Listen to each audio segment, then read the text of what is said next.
Sportsnet.ca's Michael Grange joining us now. There has been no official announcement about a retirement for Steve Nash, but is this the end?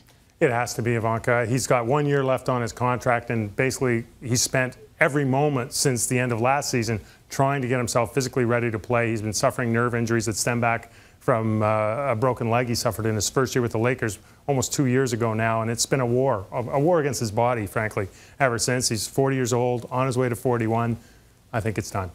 Didn't win a championship in the NBA, two-time MVP, and eight-time All-Star. So what is his mark on the association, but also here in Canada?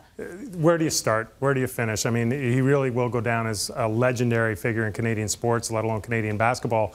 And I would say within the NBA, the style of basketball that's en vogue now, that drive and kick game, spread the floor, up-tempo, people, that wasn't the way basketball was being played when he arrived with the Phoenix Suns in the 06-07, 7 seconds are left. So people who enjoy that kind of basketball, we all do, owe him a credit. And I think here in Canadian basketball, he spans generations, right? Like he was discovered almost by Ken Shields, Jay Triano, kind of the skinny little white kid in Victoria.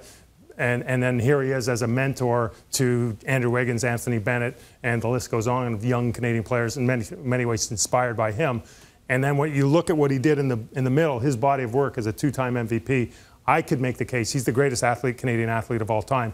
We've never had an athlete in a global sport competed by people from China, Brazil, Europe, the rest of the world, be the best at the toughest position for as long as he was. And I think for that alone, Steve Nash deserves consideration, like I said, as maybe the best Canadian athlete of all time. Well, it's an unfortunate way to end a career. Thank you, Michael Grange.